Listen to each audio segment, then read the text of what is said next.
Bahrain riots. Bahrain's king has ordered the release of some political prisoners, conceding to another opposition demand as the embattled monarchy tries to engage protesters in talks aimed at ending an uprising that has entered its second week.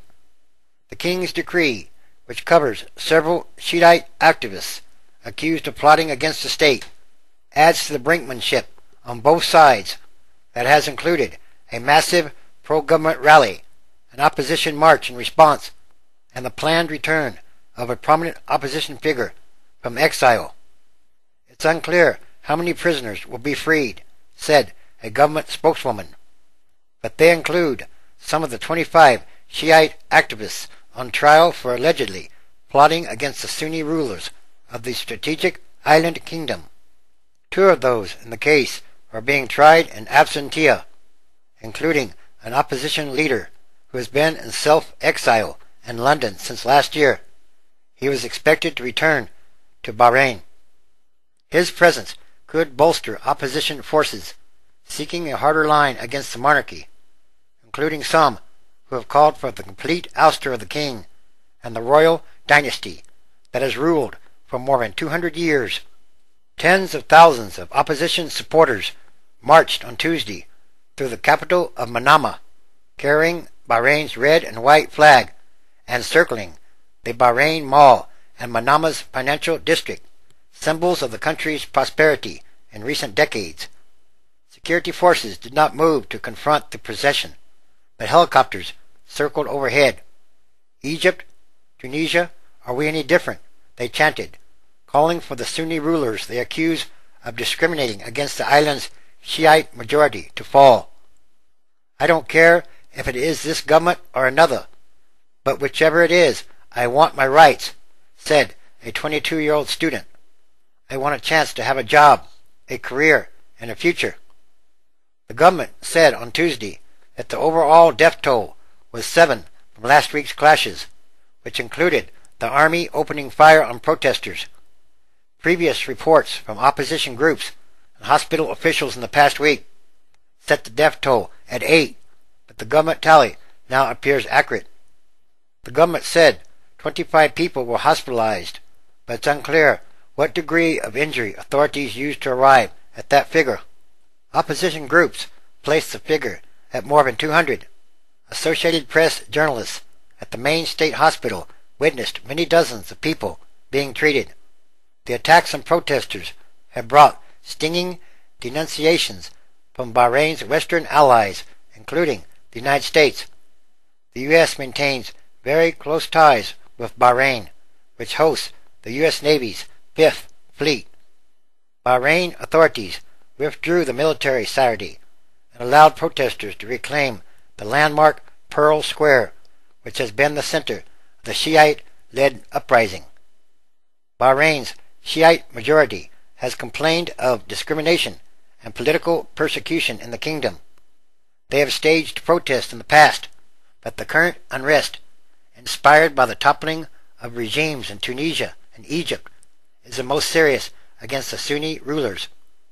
In a brief statement to Bahrain's official news agency, the king ordered the release of a number of prisoners and a halt to several trials of Shiite activists. On Monday, Bahrain's crown prince called off Formula One's season opening race scheduled for March 13th, handing another victory to protesters. Protesters said it would have been disrespectful to hold the race. The government's spokeswoman also told reporters the immediate priority is to keep the peace and maintain calm. She said the government, led by the same prime minister, the king's uncle for 40 years, was deeply saddened by the tragic events of the past few days, and its condolences go out to those families who have lost loved ones. Opposition leaders have called for the government to resign after last week's bloodshed to pave the way for a dialogue with the crown prince. The government has taken a decision to shoot at its people, said a Shiite opposition leader. Our objective remains for this government to resign after failing to protect its people. More riots and commotions happening in the Middle East, and these too or more signs, signs of the times, the end times, transition days, which is a continuing, day-by-day process, a time of extraordinary changes happening all around the world. And if it's not right, God will make it right, because it's about what kind of world are we leaving to the future generations. Everything is connected, and everything is numbered. Matthew chapter 24, verse 15. When ye therefore shall see the abomination of desolation, spoken of by Daniel the prophet, standing in the holy place. Whosoever hears, let him understand. 16. And let them which be in Judea flee into the mountains. 17. Let him which is on the housetop not come down to take anything out of his house. 18.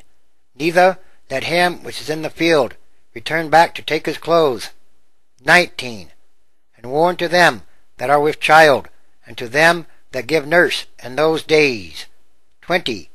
But pray ye that your flight be not in the winter, neither on the Sabbath day. 21.